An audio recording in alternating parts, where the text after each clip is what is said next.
নিজের জীবনকে ঝুঁকিপূর্ণ বলে মন্তব্য করছেন প্রধানমন্ত্রী শেখ হাসিনা। তিনি বলেছেন, আমার জীবন খুবই ঝুঁকিপূর্ণ। রোববার ঢাকা সেনানিবাসে প্রেসিডেন্ট গার্ড রেজিমেন্টের ৪৯তম প্রতিষ্ঠাবার্ষিকী উপলক্ষে আয়োজিত অনুষ্ঠানে বক্তব্য দেওয়ার সময় এই মন্তব্য করেন তিনি।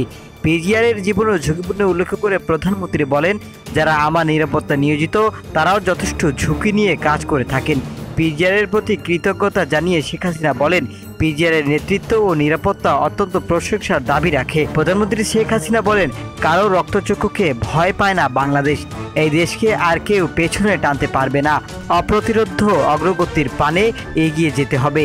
দেশের সম্পদ বিক্রি করে কখনো ক্ষমতায় যাওয়ার চিন্তা করিনি। বড় দেশ আমেরিকা ও তাদের কোম্পানি গ্যাস তুলে বিক্রি করবে ভারতের কাছে। আমি রাজি হইনি, এই জন্য ক্ষমতায় আসতে পারিনি। দেশের সম্পদ বিক্রি করে ক্ষমতায় বসতে হবে, এই দুর্বলতা কখনো আমার মধ্যে ছিল না।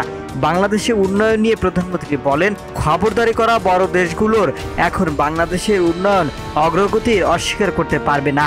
এই অগ্রযাত্রা অব্যাহত রাখতে হবে। আমেরিকার চেয়ে 1% হলেও দরিদ্র হার কমাতে হবে দেশে। এর আগে সকালে গণভবনে যুব মহিলা লীগের 22তম প্রতিষ্ঠাবার্ষিকী অনুষ্ঠানে সম্প্রতি সারা দেশের কোটা বিরোধী আন্দোলন নিয়ে কথা বলেন প্রধানমন্ত্রী।